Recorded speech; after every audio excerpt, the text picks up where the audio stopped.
Okay.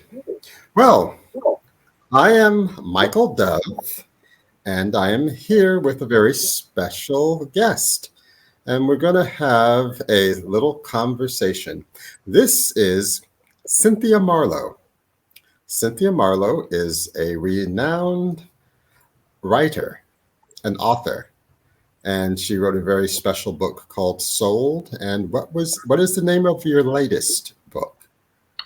Mary Queen, A Legacy of Freedom.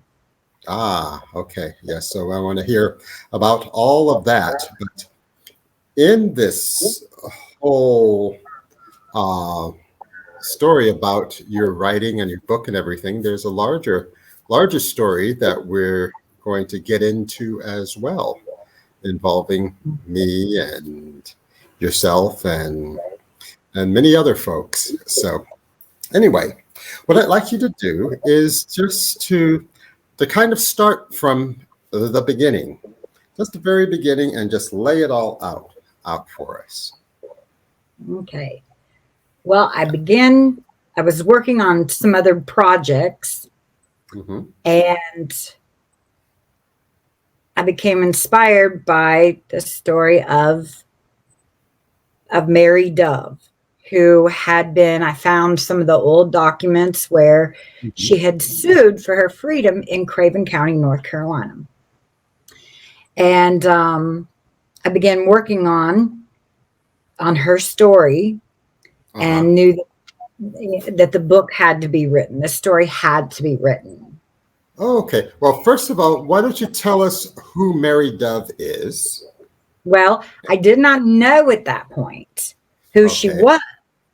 Hmm. Um, I just at that point I did not know where this was going to go, because I kept Hmm. going Okay. further back and further back.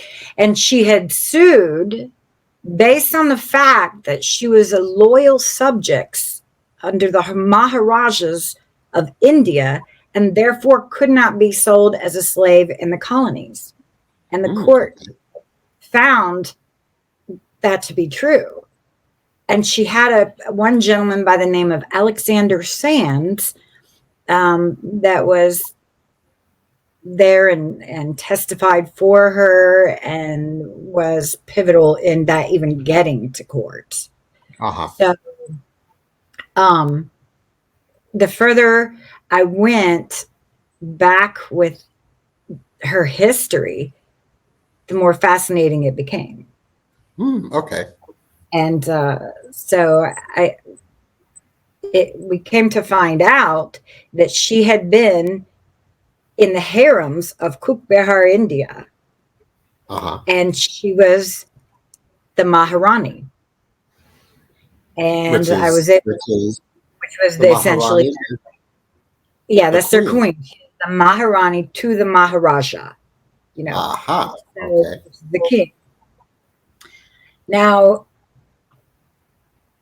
as I went back and began tracing her back, Hmm. um, I did not want to put anything in this book that I could not find actual documentation to. Um, so if I couldn't find it, it didn't go in. But Okay. I was able to find where the palace in India had been raided, and there had been a long-standing feud within the family and neighboring kingdoms, and the palace was raided, Yes. and they went and they killed all but one of the male blood family members of the Narian family, and then Mm. took the blood family members, the women, the Maharaja, the Valid, which would be the mother to the Maharaja, Uh-huh. took Maharani, the wife, and then the Valid, which was the mother to the Maharaja, and then the other blood family members that were within the harem, Uh-huh. and they took them to be sold as slaves, and they were sent by the British trading company aboard one Hmm. of their ships, the Merchant's Adventure, which I actually have that documentation where they Ah. said that I have 8 girlies aboard ship, and And I have the actual copies of those actual letters where the captain of the ship did report back to the East India Trading Company that Yes. he had the women. Well, Uh-huh. they went to the British, they were going to the British Caribbean.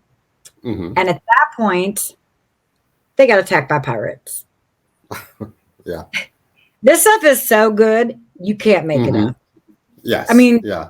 they're, you'd think no, but they got attacked by pirates. And the Hmm. pirate ship was taken down. And I actually have copies of the correspondence where he said, the last I saw the merchant's adventure, it was floating in pieces, you know. But the pirates did board the ship, and there really was not much on the ship for them to get because it had left India very rapidly and didn't have full holds. But Yes. they did get the women, and they took the women on to the British Caribbean, Uh-huh. where where there was another ship, the Dove, who was replenishing its supplies of slaves before it returned to America because they lost. Oftentimes, it was not. I mean, it was not unusual for them to lose a good third up to a half of their cargo on those crossings of their human Hmm. cargo. So Yes. they were Yeah. replenishing. They were replenishing their supplies before they went on up to Boston, and there they Yes. bought um, 6 of those women. One of Mm-hmm. the women was actually the lead died en route. One of the women was actually raped and removed from the other women. And in my first book, Sold, we don't know what happened to her. My Mm. second Okay. book, Mary Queen, picks up with her life. She became later known as Mary Queen. Ah, But okay. Okay. right, but the other women were taken and sold in auction in Boston, the slave auction. Yes. And Maharani, who I follow and sold, she was sold to a family in Maryland, the Burkhead family. Yes. Yeah. Um, and she lived out her life there. And the sold is about her transitioning from being a queen, which no other male can look, lay eyes on or look or, within the Hmm. harem. And she had to Yeah. transition to become a slave. Yeah. Um, Okay. So let's see if we can't go over it to make it really clear for the people. So the palace in Cox's Behar, India, was raided, sacked, mhm. and 7 women were captured. Killed a all the total, males. total of 8, right? A total But of 8 were captured, and then 1 male of the royal line was hidden away. right, one Yeah. child, One child, small. yes. And so these women were taken aboard ship. The ship was attacked by pirates, and then they were taken aboard again Another another the ship called the Dove, right, and then taken to the colonies. Boston, the Yeah, colony.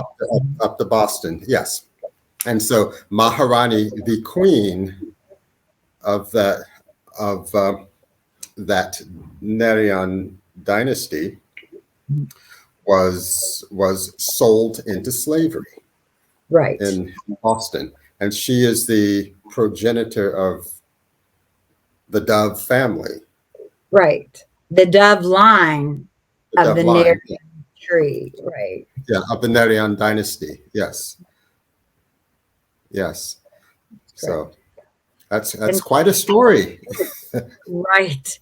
Well, and throughout her life, Hmm. um, she always maintained they will Yeah. come Yes. because I had to learn a lot. I was completely, honestly, completely ignorant to the culture prior to being involved in this book, and but that's, as you know, because you're there and you've become quite accustomed to, Yeah, I live in India now. Yeah.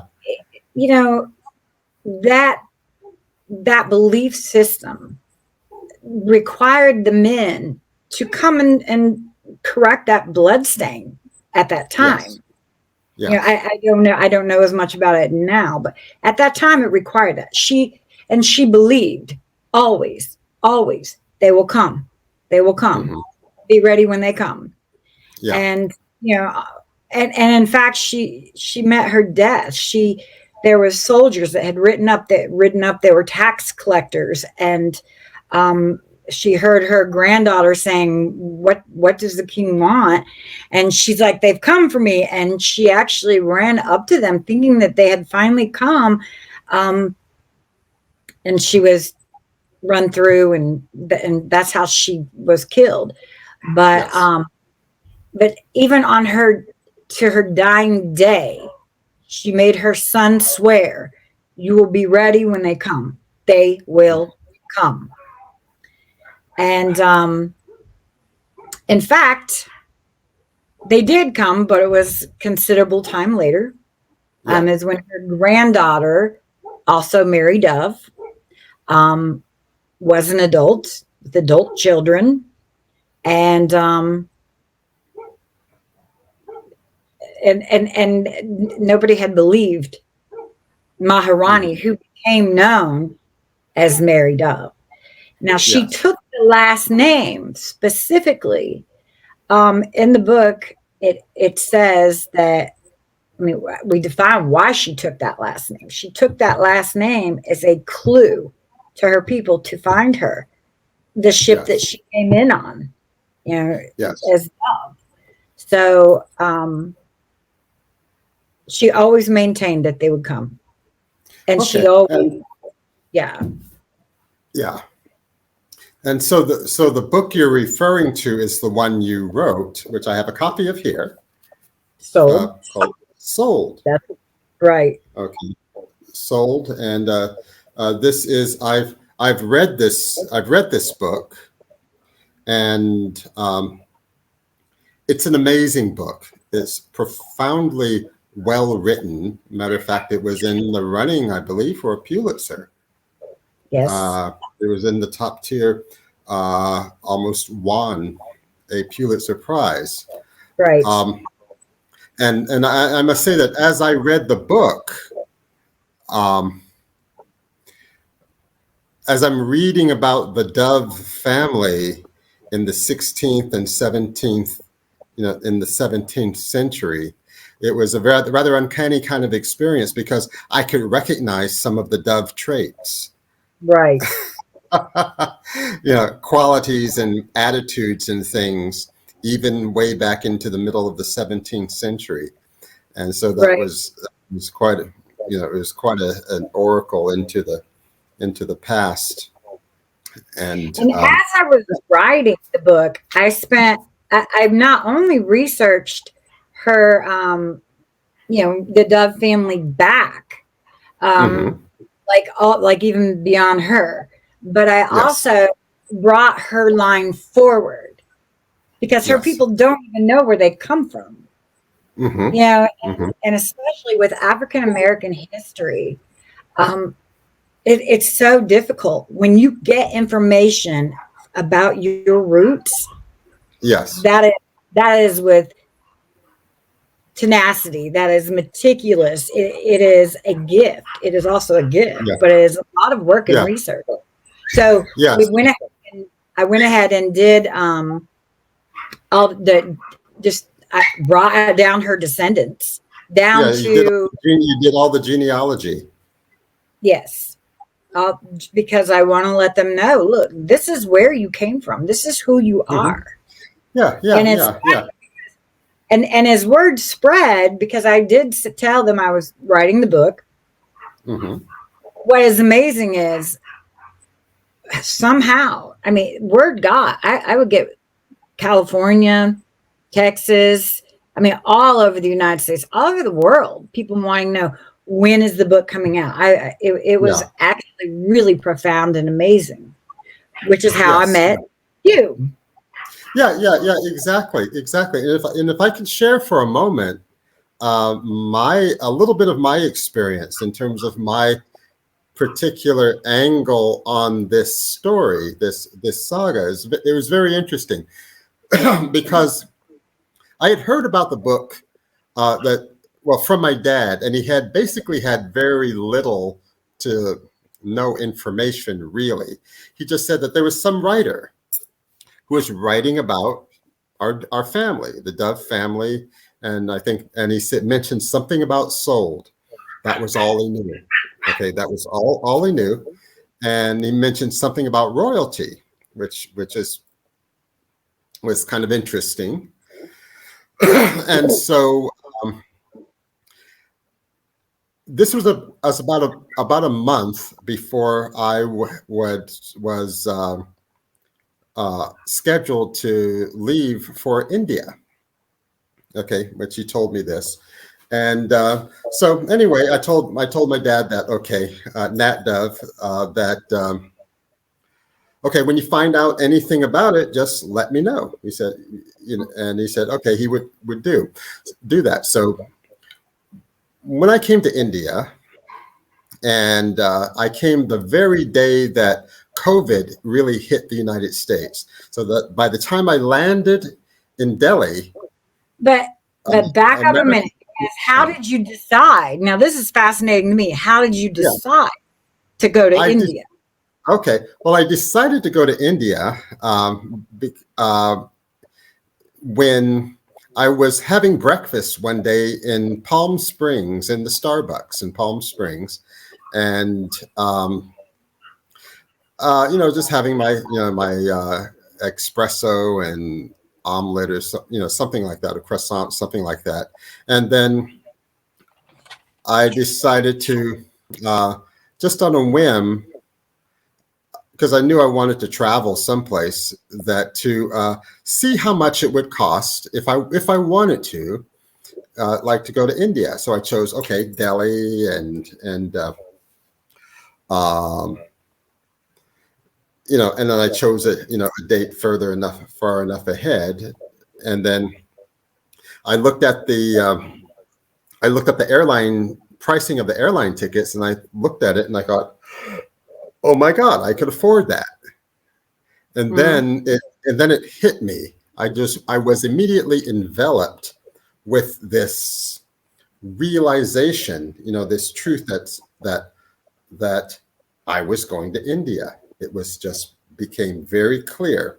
Right at that moment, it was like the voice from above said, "You are going to India." Right. And it was right then and there that I bought the ticket. Even before I finished my espresso and my breakfast, I had purchased the ticket and set everything in motion. Okay, And it so was this well was like before COVID. it was well before COVID, before Before COVID everything. even had a name. Yeah, it was like in uh, before 2020 really hit, and so anyway, I found out about the book a little around that time, maybe a little later, and then so anyway, I come to India. I get to India, and then all America locks down, and then the whole world locks down, and then I find myself, quote unquote, stuck in India because I had just decided, okay, I'll stay here, Mhm. and so so as I'm living here in India and just doing my thing, and I decide to get busy with starting a charity called Meals on the Ganges, which I started about 2 or 3 months into my stay here because of And the need. but why did you start? What made you decide to start that? Oh, because of the need, because there was a great economic depression here, and so a lot of the holy people and the babas and the sadhus and the general population were in very difficult situations in terms of like food and money and resources and such. So I started this charity, They're generally friends and dependent on family, they're called generally Meals on the dependent on the Ganges. tourism, right? I beg your pardon? They're generally dependent upon the tourist trade, which is On tourists, yeah. right. Yeah. The tourist trade basically dried up. Nobody was traveling, no nothing. Okay. And so this was the impetus for me starting this with the help of a lot of friends and help, and some local people and everything. So we all pulled together and created Meals on the Ganges. Okay. Uh, After we had started, in that going, about 4 months in, uh, I'm talking to my dad on the phone from India, and I asked him, "Oh yeah, what about that? What about that book, that whatever that you mentioned called Soul?" And he said, "Oh yeah, it's been out for about a week." I go, "Really? Okay." So he gives me the Amazon link to it. It says look it up and everything. And then when I look it up, I find out that I hear about Mary Dove, and then I was completely just blown away, just completely shocked when I find out that she was from India. That that royalty that was supposedly in the Dove family was actually Indian royalty. And so find myself in India, completely just flabbergasted with this news. I'm going, really? And so I check, and so I'm just sort of reeling from this for a whole day, just this connection, and reading about the book and such. And then the next day, I do a little bit more research, and I do like a Google search and a Wikipedia search on the Narayan royal family. And then I'm, kind of devastated again, because I find out that they were the royal family of Benares. Now, the city of Benares has three names. Its ancient name Kashi, and then Benares, which is what the British kind of called it, and then its name Varanasi. And Varanasi is where I live. Right. Okay? And so I find out, oh my God, I'm related to the royal family of the place where I happen to have landed here. And then not only that, but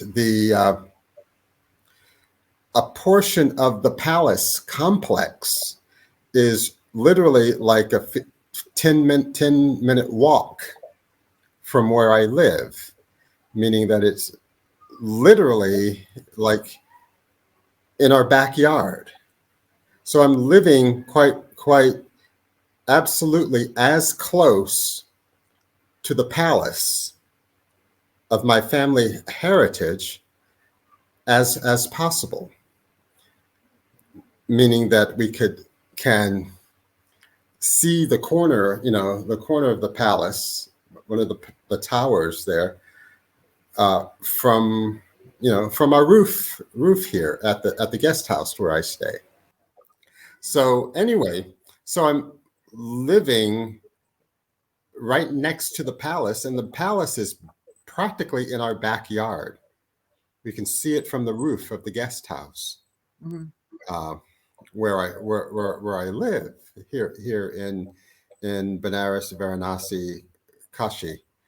And so it's kind of a miraculous thing that I find myself, or was guided, or synchronistically sort of landed here, right next to quite literally an ancient ancestral,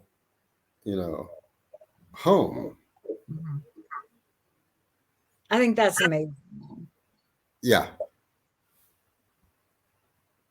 Yeah, yeah, it really is. And so it was quite an adventure, and to really kind of look into and research, and then I finally read the I during this time I send an email message to you because I had not met you yet. I Right. knew that you were the author of Sold, and so I remember writing out writing out an email saying, uh, "My name is Michael Dove, Right. and I live in India, Right. and I live 10 or 15 minutes walk from the royal palace of Narayan, and I really think we should talk." Right. You see, so I send you that email. I send it to your website. And I got it. Yeah. And and it's funny because I try to answer all of my email to anyone. And I do kind of look closely at the Dove email. Um, Hmm. but that one just was like, wow. Yeah. So Yeah. Well, I'm curious. I'm curious. What did you think? What went through your mind when you got a email communication from somebody named Dove living in India saying, at yeah. first I'm like, come on, man. You don't be one of these, though. You know, and in India, and I wasn't really quite sure because I have had quite a few of the doves say, "Oh, we want ours. We're royal. we want our piece of the dairy." And I'm like, it doesn't work that way.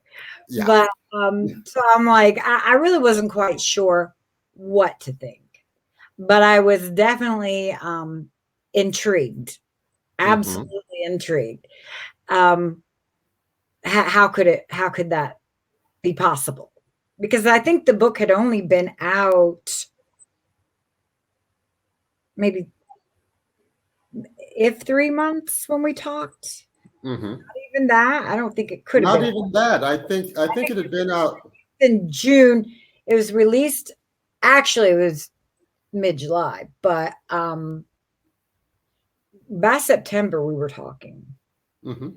Yeah, Yeah. because I instantly just I wrote you right back. It's like I'm intrigued. Hmm. Yeah, yeah, yeah, and then we make a time to do a Zoom call together, and I just basically just like tell you, hey, I'm in I'm in India, and I'm reading, and I'm a Dove, and I heard about it, then and then we talked for almost like 3 hours or something like that. Yeah, Yep, we yeah, talked about 3 hours, 4 hours. and that was the day that I took the computer, the camera, up on the roof, Mm-hmm. and I showed you a piece of the palace. Well, I said, "That's the palace. That is the Narayan, you know, uh,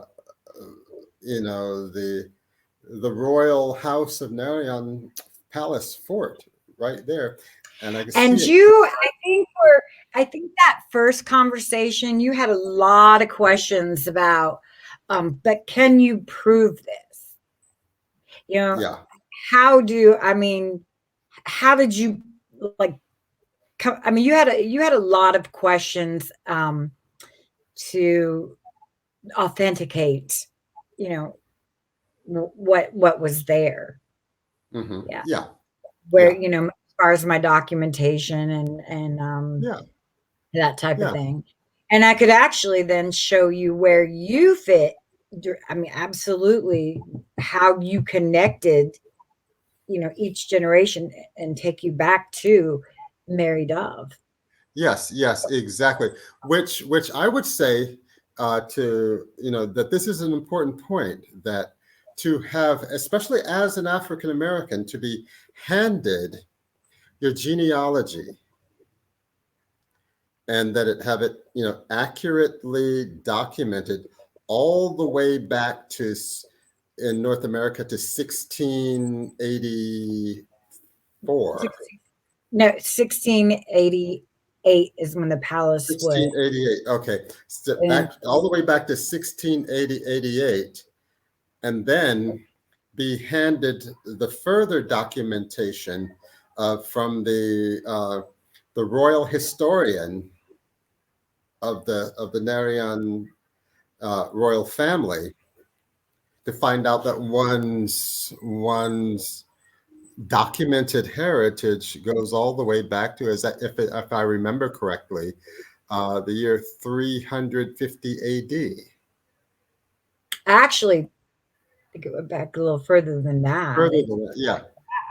Because, I mean, that's where, my documentation as far as who they are stopped with that family and that battle. But then I was given the additional documentation on back based on their, from the historian. Yeah. Yes. Because yes. I did reach out when I knew this is where we were headed, to this family, and then I researched, what happened to them, and I found out, oh my gosh, they're still there. Yes, yes, exactly. So I reached out, through Facebook and email, saying that I am writing this book, and I got a call from someone who identified themselves as the historian, and I told them what I had, and they said, well, that is a part of history that most Indians don't even know. I mean, they live right there. It goes so far back that it's not even, people are not aware of that. And the fact that, and see, in fact, once I did not even know this, I only knew what happened until the women were removed.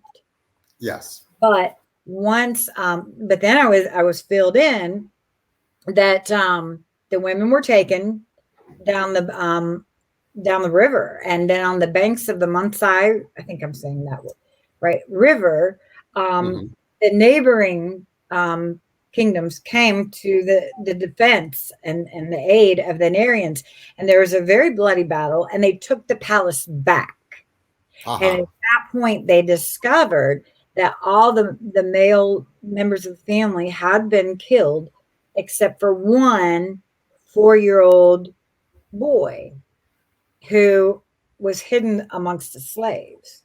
Yes. I already knew that Maharani had, or should I say the Maharani, had made, she had already placed him with one of the slave women to protect him. Yes. By her doing that, she preserved the Narian dynasty. Yes. Yes. Yes. And so the Narian dynasty is very, alive and active today. Which you had told me that, and I knew that they were still there, but I didn't know how. Like, yes, I didn't make any efforts to. I made no effort to learn that. Yes, yes, yes, yes. And so, I'm just so that it's very clear to people. It was the royal Narian historian who first used the term the dove line of the Narian dynasty. Right. Yes. And they were very aware. They were very aware. She had become dove. And we know this. I mean, we know this. We have proof of this in that they came to her rescue. They came to the Yes. family's rescue and Yes. made efforts to find them, Yes. particularly their Maharani. Yes. Um, Ex- yeah. but but what I was also told is that once the women were removed, the Hmm. kingdom went through, I believe it was a period of 80 years. There were no Yes. additional male members born to the Narian line.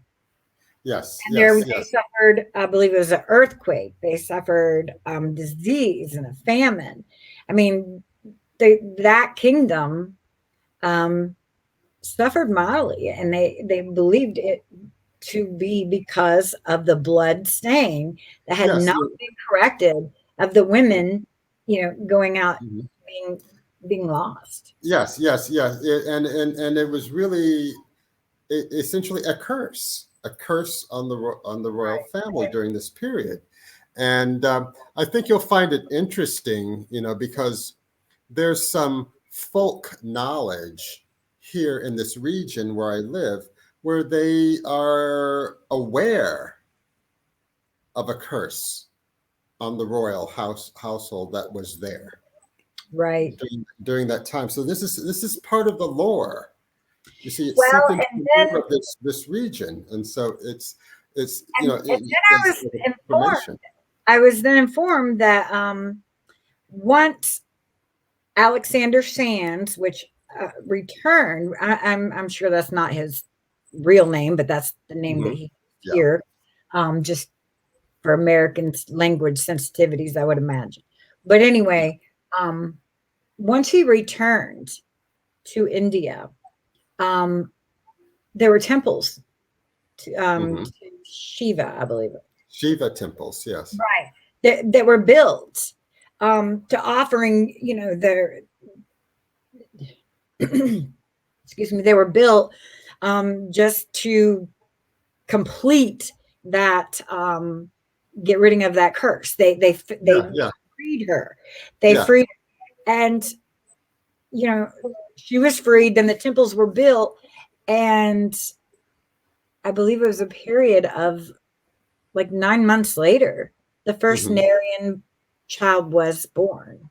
Uh-huh. The curse was lifted. Let's see, Yeah, but now they did have male members that had been, cousins and stuff that came in to continue the hmm, to, to continue the Narian. I mean, they didn't, but from yeah. that direct line, there was no royal male members.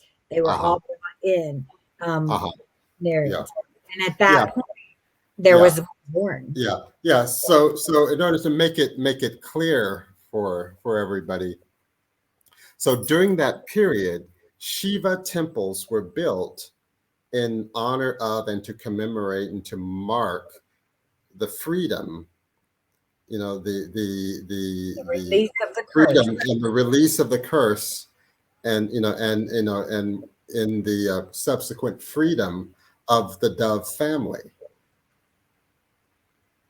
A freedom of the Dove family and a free, yeah, and which Yes, also freed them from the curse. precisely, precisely. So there's this. So I'm bringing this out because so that to make it very clear about the connection between Right. this Dove family, this African American family in America, and Indian history.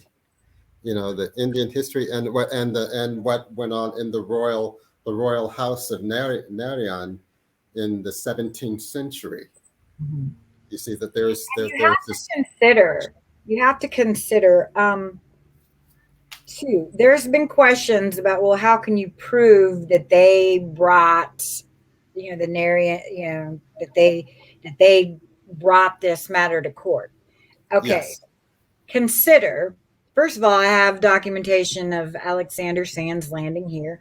He did Hmm. go to the court. The case was filed first in Maryland, Yes. and the gentleman who owned the granddaughter, Mary Dove, Uh-huh. uh, he had married into the Burkhead family, the Burkhead widow. His name Uh-huh. was Leonard Thomas. Well, now consider at that time,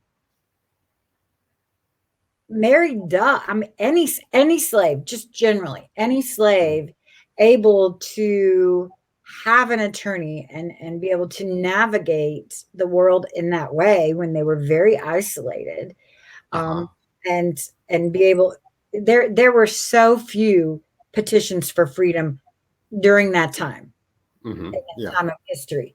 That was not a thing yet. Later it became a thing where people would petition for freedom. Her case was one of the first Oh, okay. petitions for freedom in America. Mm-hmm. I'm not going to say the first, but it was one of the very first, um, Yes. you know, petitions of freedom. It was not a thing at that time. Yes. Yes. Well, then, when Leonard Thomas found out that he was, in fact, going to lose her and Mm-hmm. the family, the Dove, Yeah. he absconded with her and he Uh-huh. fled to Craven County, North Carolina. Yes. And they petitioned again. Uh-huh. And so, I mean, there's expense involved in doing that. And Alexander Sands was there again. And then Craven Yes. County petitioned Maryland to find out, okay, what were you going to rule? And then they released them. But Yes. then consider the expense of sending. It's not a phone call back then. It is a journey to go by horse from Yeah. North Carolina to Maryland and then back Mm-hmm. to. Why would the courts invest that kind of money at that time for a slave or for Yes. Yes. Yeah. a Black woman? She was Yeah. not able to obtain she was not able to put away any kind of money, Mm-hmm. to be or store. I mean, she was a slave. Well, Yeah. then, Yeah. Yeah. Yeah. Yeah. So there was a larger and then reality. afterwards, though, Yeah. when it was months later, the Maryland court sent an emissary to North Carolina to Uh-huh. ensure that she was in fact free. Mm-hmm. And they reported back that not only was she free, but she owned a farm and Uh-huh. land, and Yes. Yes. they were working it. Now, Yes. Yes. right there in the middle of slave, I mean, it it is absolutely. I mean, I did not state that the money came from them, but let's be clear about the circumstances on there. I mean, the Yeah. royal family did come to their aid, and Exactly. Yeah. Yeah. Yeah. there would have been no other way for them to accomplish filing twice in two Mm-hmm. different states, the communication, and then 9 months later, Mm-hmm. they own acreage, a Yes. farm. Yes. Yes. Yes. Yes. So they're absolutely. And then we have Alexander Sands returning to India, and that's Mm-hmm. when the temples began to go up. Yeah. Yeah. Yeah. In honor of Right. the lifting of the curse and the freedom of Maria, the royal family members in America. Yeah. So it's like, yeah. And so the reality of the larger geopolitics of the time, the Indian government versus, in relating diplomatically to the British colonies and the new, and, the emerging America, that there was a lot of a larger story going on Right. that pertained to the freedom of Mary Dove and the Dove line Right. at And the the time, other women, and the other particularly women. Yes, their Maharani, but yes. but we'll hear about the rest of them Hmm. because they wanted to get their women back, but the Yeah, Maharani was a particular significance. yes, yes, yeah. The carrier of the bloodline. I mean, the royal bloodline. Right. and I would say that from what I understand from living in India for almost 2 years now, Mhm. um, that that would be a very big deal because it would be so tied into the spirituality and the religious life and the continuity of just life Right. here in this region, that would be critically important to have all of that in place. And so I it was. I don't know. You would have to tell me where how is like now, but I know at that time, um, the belief was very much that the Mhm. women carried the honor of the family, and it was the Yes, men's yes, job yeah. and responsibility to protect them. Protect. Yes, yes, Children yeah. protect that, the father protects the mother, and then the son protects. Yes, yeah, it's still very much a part of the culture, even on the popular everyday level here and now. There is even special holidays in which brothers, male siblings, vow to protect and honor and protect their sisters Mhm. and such. And so there's a overarching responsibility, so you can imagine how profound it was to have the queen, the Maharani, the queen, taken and brought into slavery in a foreign land. It would have messed with the heads of everybody. You see what I'm saying? She never was able to really get past that. Yes. She was I mean, she died. They will come. They will come. Yeah. And Yeah. um and never she just was not, I mean, she needed to go home. Yeah. Exactly. Exactly. And that's what I'm saying. That was the depth of where she was coming from. You, Right. you see what I'm saying? And so the um the it makes sense that they would have built temples, you know, a series of temples to sort of declare to the entire region that this has been corrected, that it's been healed and fixed Right. and corrected. So yeah, so this has been very fascinating, and I would say from my perspective of being a dove, dove slash of the Narayan dynasty who has returned, to the region. I must say that it's been really, I mean, quite an extraordinary experience. It's like an experience that only 99.99% of humans get to have, that you show up, quite almost Reverse coincidentally. that 99.99 don't get to have it. Don't get to have. Right. Exactly. Yeah. Right. Yeah, exactly.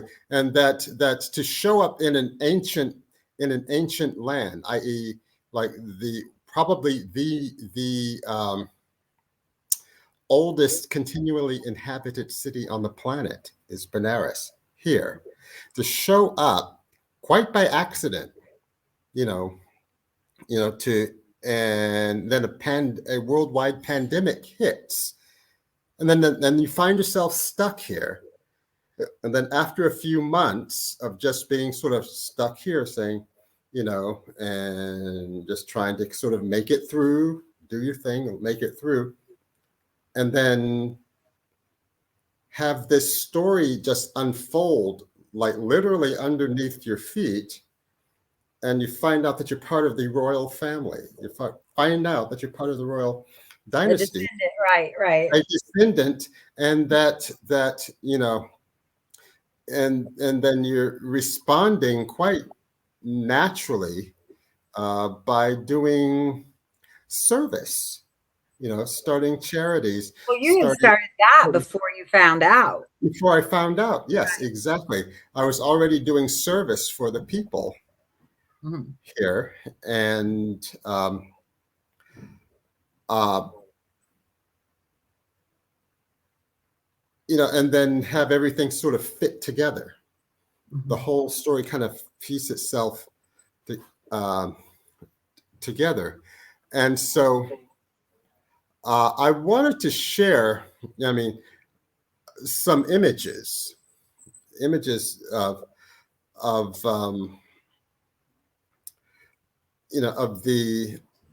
the Nerions, and then these, and the palace and such, and uh, so that you'll see what I see in terms of like what I've been obliged to connect to. Okay, and let's see if we can't do this. Share screen.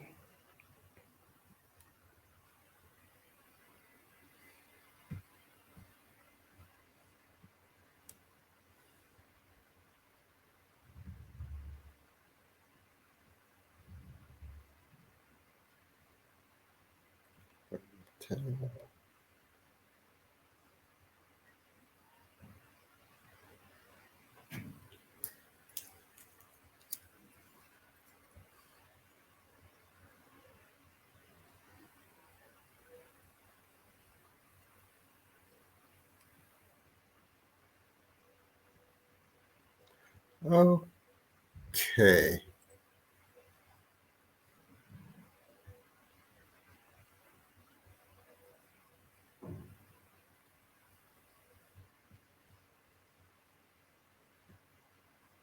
See what it looks like here. We'll share the big screen here. Here is the flag of the Royal House of Benares. So this is like the royal flag of the Narians. Okay, this is a picture from Maharaja's fort, Uh-huh. Rimnajar Fort, 1869. This is the front entrance. I've had a chance to visit this palace. A couple months ago, I visited this palace, and I got to see some of the artifacts of the Narian dynasty. So I got to see the swords and some of the clothes they wore, the different royal carriages that they were transported in throughout, literally throughout the centuries, um, and different royal documents and artifacts, just an entire array of artifacts and things. And so it was really quite an extraordinary experience to lay eyes on them and to They see were it.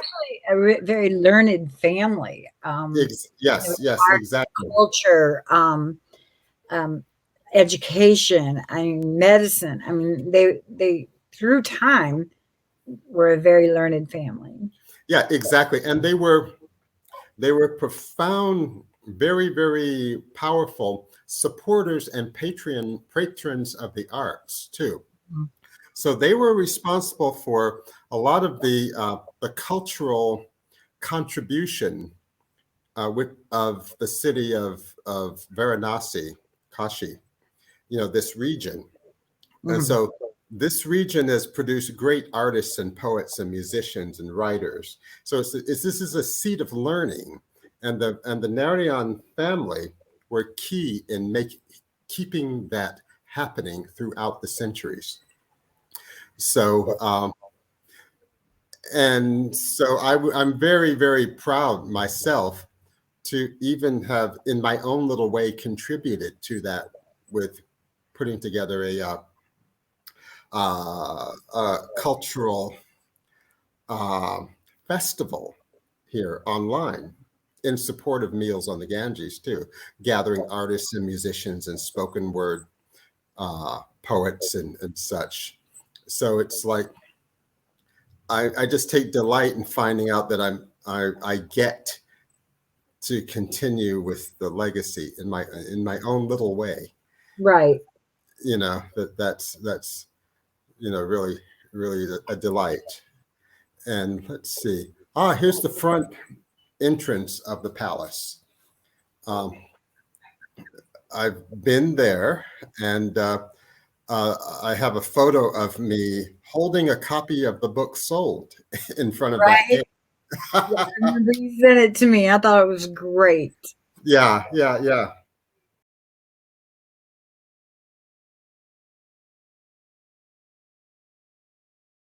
So that's the Royal Palace. Back in 1961, Queen Elizabeth visited there as well, and was part of the royal. Well, they There was went on to become, I mean, at one point, I don't know now, but I know that when they were still, um,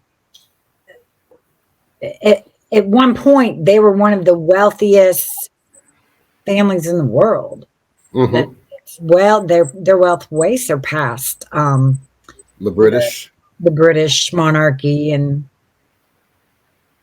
they were later on. They were very good friends with the American equivalent of royalty, the Kennedys. Mhm. They were, yeah, Yes, yes. They were a pretty uh,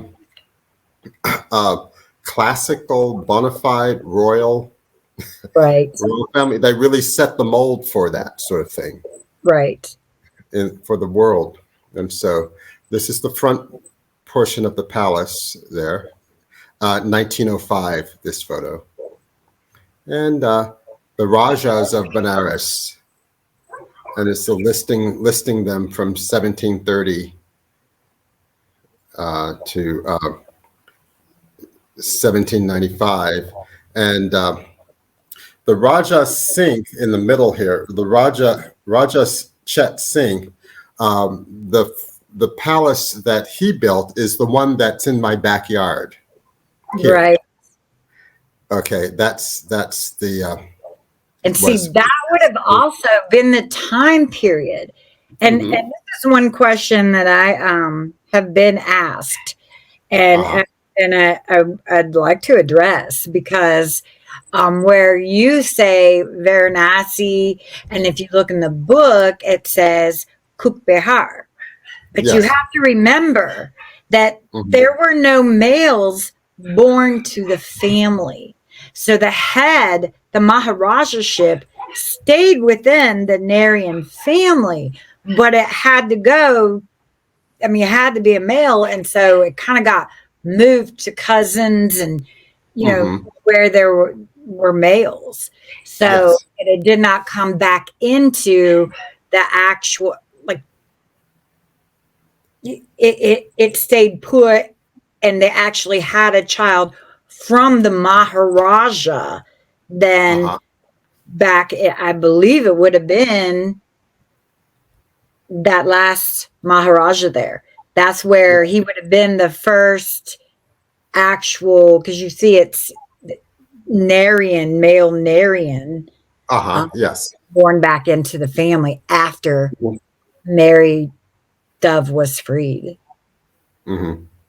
Yes, yes, yeah. It's there's so much extraordinary history here to mine, and it's really quite an experience living in the center of it. Living here in the center of it, it's amazing. Right, And the thing that the local people, they know of the Naryans, they know of the lore, they have some sense of their own royal family. Okay, this is Raja Chet Singh, the one that mm-hmm. you were just referring to. Let's see, get a bigger picture. There he is.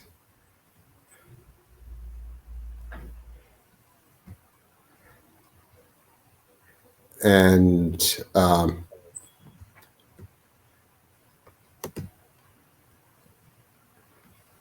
so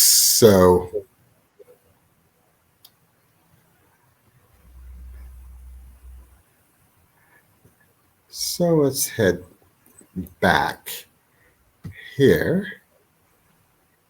There we are. Yes. So Yeah, so it's like, to me, it was very, very powerful to see all of these artifacts and things and buildings that relate to the story that you got to write down, Right. and kind of confirm that, yes, I went to the palace, and yes, indeed, those were the names. Right. And it's interesting too, because um and you've had to shed light on this too, because although I was initially contacted and given additional information about the family at that time, Uh-huh.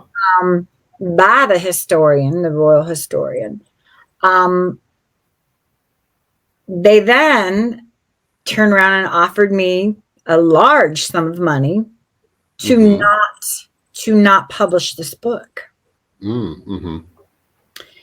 And I knew that it was something that I had to do. I had to. Yes. That was not a story that was mine to hold back, and Mm-hmm. I had a obligation to go ahead and publish it. Yeah.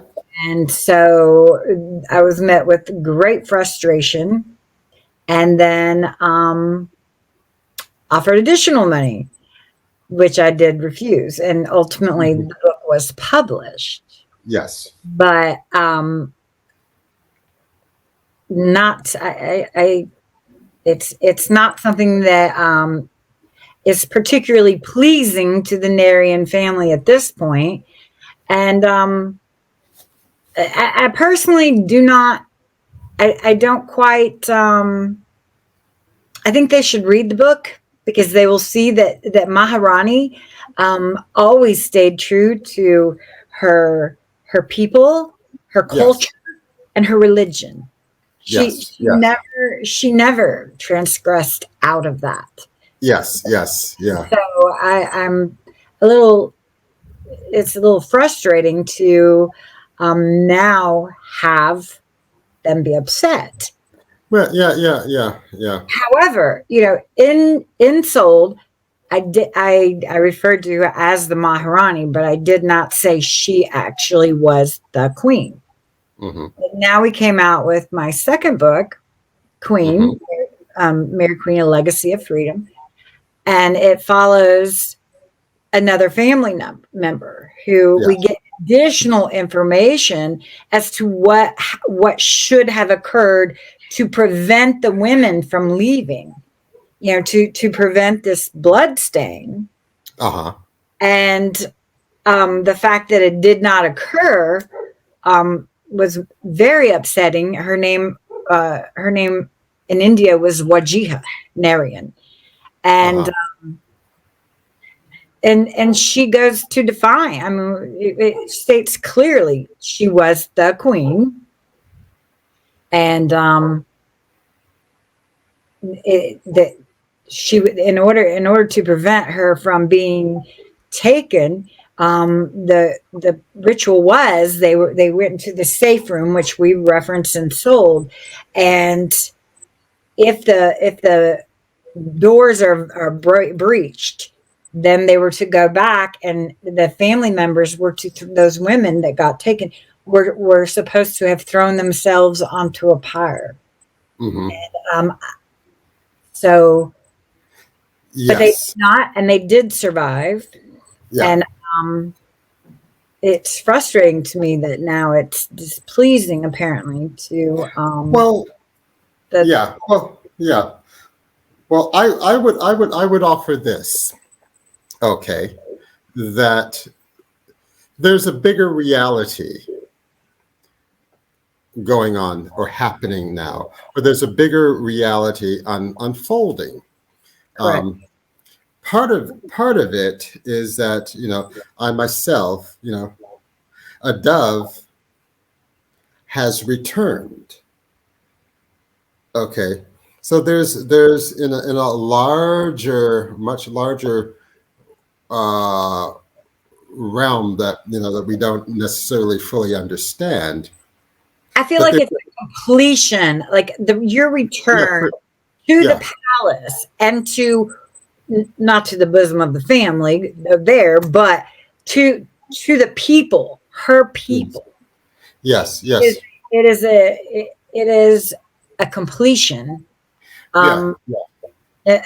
eh, or at least a maybe not completion because you're not done yet. Well, I would describe it as this. I would describe it as that there's a healing.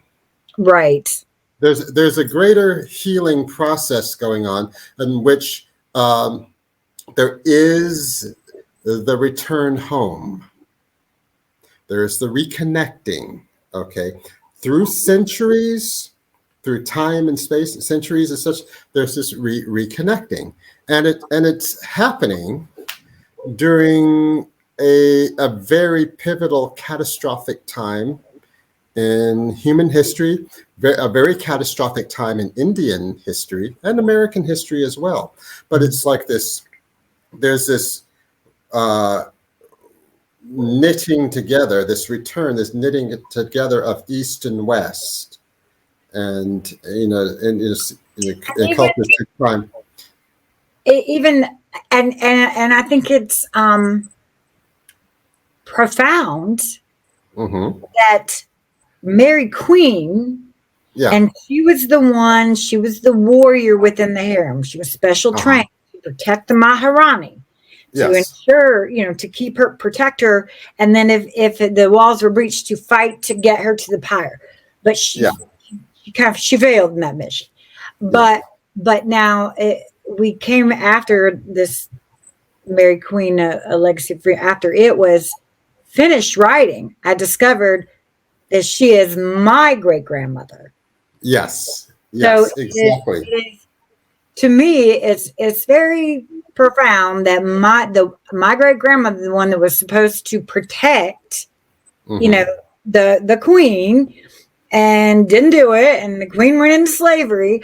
Well, now her descendant, the queen, Mm-hmm. Maharani's descendant, is now in India, and the Mary Queen, the one who is to protect her, her descendant is putting the story out, Putting the story together. Yeah. and putting the links to these descendants, putting Yes. them out Yes. Yeah.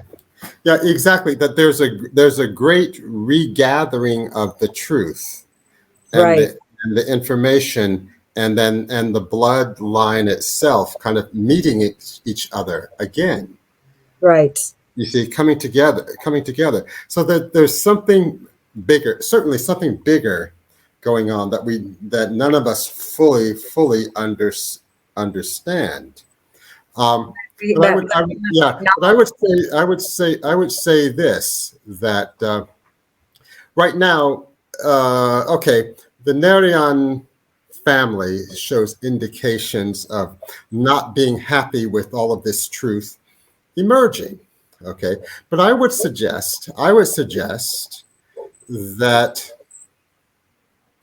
this is a good and wonderful occurrence for everyone, mm-hmm. for both sides of this royal family, and also for India, for America, and for the world. You see, that this coming together, this healing is a story that all of humanity can claim ownership, or Right. claim. You see, can claim it, because it is so wonderful and such a fantastic testament to to this the To, spirit and destiny and survival and and courage and all. understand, to fully appreciate who you are. Mm-hmm, You have mm-hmm. to know where you're from, where have you been, Precisely. in Pre- order pre- to determine who you're going to be. yeah, precisely. Because we're talking about a really profound healing of the human spirit. a healing and a reemerging, and the power of the human spirit in the most universal and transcendent way, you know, imaginable. And so this is good. It'd be very good and positive on many levels for for the current Narayan dynasty to embrace. They should embrace this. This is wonderful.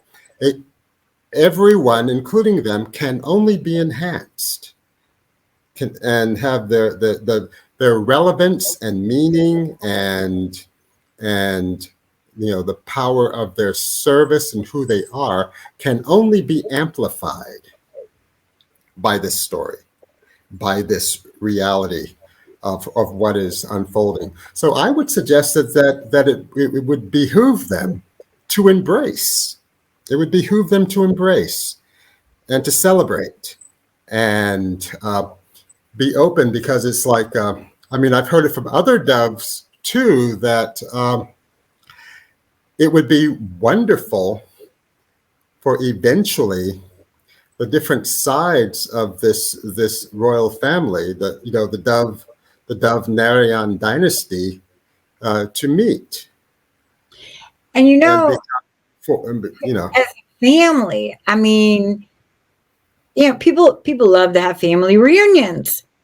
Precisely. We normally only go back to, great grandparents and cousins, and even if you go out, like if you go out thick, wide, 5 or 6 of the aunts and uncles and cousins, how many people, how many families can actually look and see 300 years of width and depth? Exactly.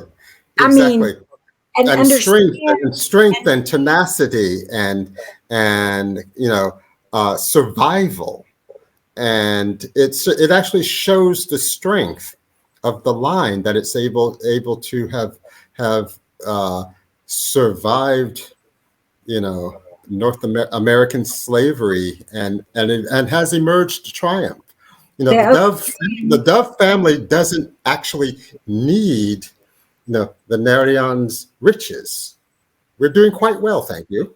Right. Okay, right. We're okay. So this is much bigger. And they're not us. And no one's, you hear, but in fact, they have no entitlement. Let's just say this clear. They have absolutely no entitlement to the riches of the Narayan family, and no one is claiming that. Nobody's claiming that at all. We have different ancestors that maybe come, from royalty in England, and I'm not going to go back and say, yes. But I would say this: we are entitled to our history. We're entitled to our story and the richness, and the richness and the connection. So that is it. And that is quite enough. And it helps you. It helps to understand what your ancestors went through, and the strength that they passed through the line. I consistently, it's so funny talking to the doves. I know more doves than most doves. I can connect the doves in all over the United States. I've talked to different ones, and a lot of doves, and I see certain things that are consistently throughout the dove line, that they haven't been together in 100 years, closer to that thread of that line. So where did it come from? Where did these certain things, and beliefs and just traditions there's a certain quality of the dove family that if you look, you can actually kind of see it where it came. You can see it in the Narayans as well. It's really quite uncanny. Just to embrace, it's about healing. And why Precisely. this, Precisely. why Yeah. do we have this discomfort with whatever? Okay, for example, my grandmother, going back, always had some kind of discomfort with the Catholic Church. And Mm-hmm. I never understood it. My mom didn't understand it. Nobody understood it. My aunts and uncles. Mm-hmm. Well, Wajiha Narian, who became known as Mary Queen, Mm-hmm. her family was claimed by the Catholic Church. Ah. Okay, now so, and then taking it, and she would have objected to that strongly because she was Hindu. Yes, But, exactly. and Exactly.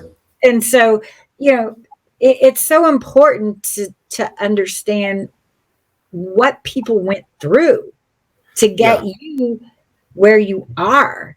And Yeah. some Yeah. Yeah. Yeah. some of Precisely. it is generational.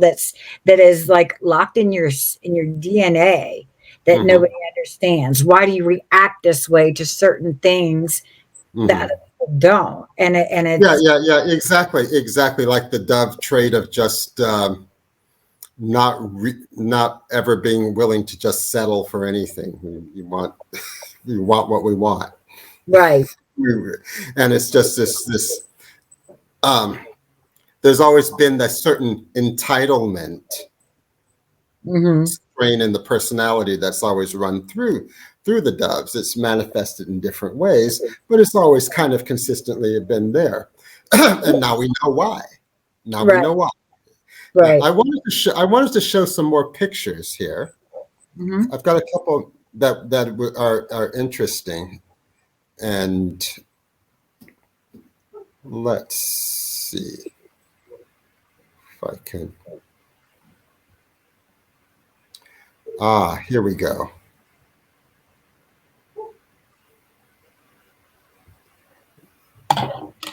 Now this is who? This is The Maharaja. the Maharaja. Can you see that? Yeah, the Maharaja of Benares of 18 in the 1870s. Uh-huh. Okay, where cameras first came into. Right. Right. Yeah, so this is the um, the Maharaja, 1870s, and so there are relatives. Right. This is a picture of old Benares. This is the old palace up here, Uh-huh. which I passed by actually yesterday morning on the boat, on a boat ride. I hope you waved to your cousin. Yeah, well, this was it's a big it's been converted into a hotel now, but Right. it's called the Bridge Rama Palace, Right. and and so that's still there, and I walked by it. Now here's the throne of the Raja of Benares. It's in the National Museum in Delhi. So this is a picture, a Yes. picture of the throne, or one of the thrones. I think that there were several, but that's the throne. So it's like, as I said, it's very powerful to sort of lay eyes on these artifacts and images and things, and to live amongst them, live within 20-minute walk to the palace, or live Right. within, or being able to see part of the palace from your backyard. It's quite an extraordinary experience. And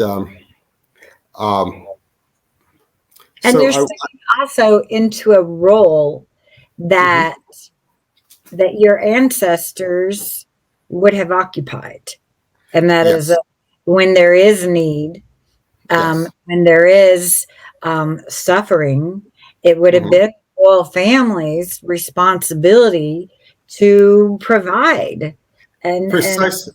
Yeah. Yeah. especially, and that is dynamically different, Hmm. as far as from the like the Maharajas of India versus like the royal families of England, where the Maharajas there and they were more, they were still the king and queen. I mean, but Yes, they of were course. spiritual leaders, Yes, providers, precisely. and Precisely. And yeah, yeah, and you see that in other royalty, and so with the British royalty, it's like they're supposed to be the head of the Church of England. So it's still that spiritual leader role. but But they didn't, right.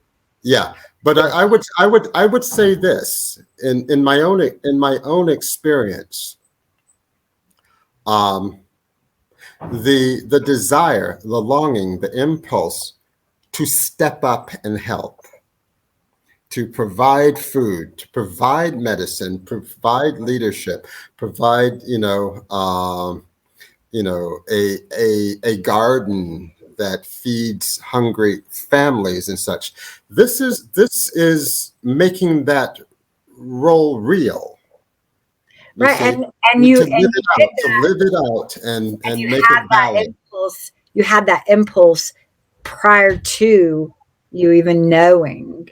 Yeah, before we even found out that there was any like documented royal connection, we were already engaged in that work. We were already doing it, Right, and so this is sort of like like the miracle aspect, the right, wonder of it all. And so for me, in our conversation here, um, to be able to share this story, to be able to bring this out and share it and give people an